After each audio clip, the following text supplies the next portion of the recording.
tous. Aujourd'hui, j'aimerais explorer avec vous les extensions de filtres pour respirateurs.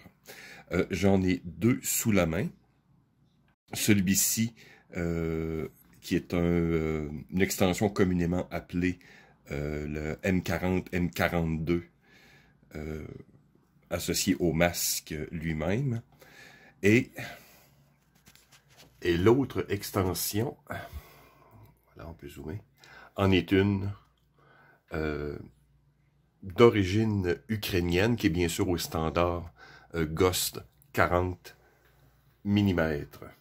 Les extensions sont souvent perçues de manière cool, exemple dans les films, les jeux vidéo, dans le cosplay bien sûr, et dans d'autres activités moins militaires. Le but d'une extension est bien sûr de déporter le filtre, souvent pour des raisons pratiques. Dans ce cas-ci, par exemple, c'est pour les équipes de chars, donc les blindés, et le système va être branché au système interne, par exemple, du véhicule qui va faire un système d'air pulsé. Dans ce cas-ci, il y a un adaptateur, donc on met le filtre qui va être branché bien sûr ici, avec une espèce d'adaptateur qui va lui-même se brancher au système interne du véhicule. Aussi pour d'autres activités comme bien sûr les parachutistes, dans le civil aussi on peut voir les pompiers et bien sûr d'autres trucs. Historiquement parlant, les filtres étaient, on pourrait dire, plus ou moins adaptés ou très gros. Donc le but était simplement, parce que c'était trop lourd pour le visage, donc au masque, donc on mettait une extension. Et bien sûr, le filtre était porté dans un sac ou avec un harnais, par exemple. Donc, je vais vous montrer quelques photos vidéo. Mais d'un point de vue survivaliste, qu'est-ce qui nous intéresserait d'avoir une extension? C'est bien sûr l'utilisation de filtres qui seraient totalement incompatibles avec notre masque. Encore ici, pour une raison pratique, par sa lourdeur, bon, par ses connecteurs. Bien sûr, cette section va être branchée sur le masque. Je vais vous montrer un exemple tantôt. Et ici, c'est bien sûr le connecteur. Donc ici, j'ai un filtre 40 mm. Attends. Donc voilà. La chose fonctionne de cette manière. Donc, vous le porterez, vous portez votre filtre, comme je vous dis, soit qu'un harnais ou dans un sac, par exemple. Mais, par exemple, si on voudrait, on n'aura pas sous la main, par exemple, un filtre adapté. Ici, j'ai une cartouche de filtration qui va avec mon masque Honeywell. C'est un P3, donc pour filtration, qui serait très utile actuellement, en pleine COVID-19. Donc, qu'est-ce que je pourrais faire, étant donné que les deux ne sont pas vraiment compatibles? Exemple, je me suis fait une rondelle scellante. Voilà. Ça me permet ici, voyez-vous, de connecter de manière plus hermétique et simplement prendre un élastique, par exemple. Bien sûr, je pourrais prendre du ruban ou une autre chose, mais ici, si c'est bien conçu, voyez-vous, je peux donc maintenant utiliser un filtre totalement incompatible avec mon masque.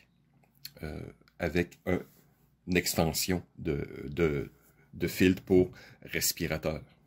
Un autre exemple, ici j'ai une cartouche M10A1.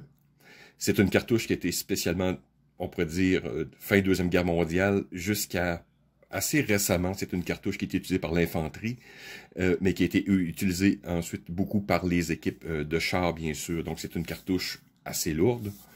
Ça, bien sûr, c'est son contenant. Donc, je ne l'ai pas ouvert encore. J'en ai plusieurs sous la main. Une chose que j'ai remarqué, c'est que dans plusieurs surplus, cette chose est souvent disponible, mais évidemment qui serait typiquement incompatible. Puisqu'il y a un adaptateur par pression, en tout cas. Bref, je ferai sûrement une vidéo séparée avec ce type de cartouche. Mais si, d'un point de vue encore ici survivaliste, je serais très mal pris, j'ai besoin d'un filtre, évidemment, cette cartouche ne pourrait pas être comprenez-vous, ça serait assez difficile de l'adapter, comprenez-vous, dans le visage. Donc, une des bonnes solutions serait d'utiliser une extension. Pardon. Une extension et encore ici, improviser une forme de connecteur avec la cartouche. Donc, on sera en mesure d'utiliser un filtre, encore ici, non compatible. Et une troisième raison pourrait être que vous faites, par exemple, des filtres maison. Il y a plusieurs recettes sur Internet comment faire ses propres filtres. J'en ai pas sous la main, mais je sais comment en faire, mais j'en ai pas sous la main. Je vais vous montrer une photo ou deux. Donc, ça serait une manière de créer, de connecter, par exemple, quelque chose que vous feriez à la maison avec votre respirateur actuel. L'installation d'une extension se fait comme n'importe quel filtre régulier. Ici, à noter que vous avez une bague à l'intérieur qui permet une rotation. Donc, un meilleur ajustement, c'est quand même assez ferme. Donc, on fait simplement... Je vais essayer de le faire. Ce serait plus facile si je l'aurais dans le visage, mais... Oh. Voilà. Donc, ici, la première bague, ici, scellante. Donc, on s'assure que le tout est bien fixe, ferme. Et ensuite, on peut ajuster, donc en tenant la bague, simplement.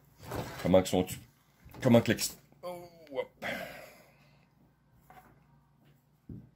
donc voilà comment que l'extension, donc si on la porterait par exemple dans le dos, évidemment on peut tourner la chose, un peu comme des plongeurs sous-marins, ou ici on porterait la chose en dessous de son bras, donc on tournerait la chose vers l'avant.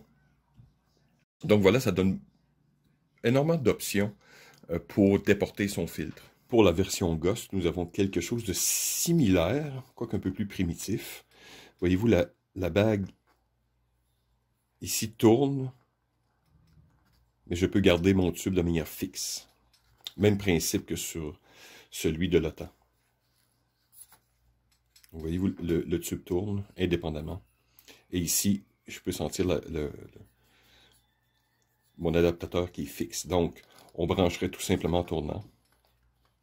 Voyez-vous, je garde mon tube fixe et je scelle le tout. Et voilà. Et voilà une courte vidéo sur une option supplémentaire qui pourrait être utile pour plusieurs survivalistes.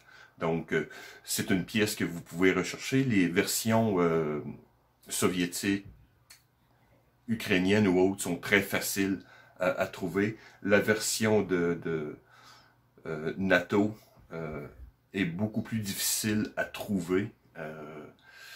Mais je pense que si vous faites vos recherches, c'est une option qui en vaut la peine, puisque ça vous donne encore plus d'options pour improviser en cas de crise. Donc, merci de m'avoir écouté. À la prochaine.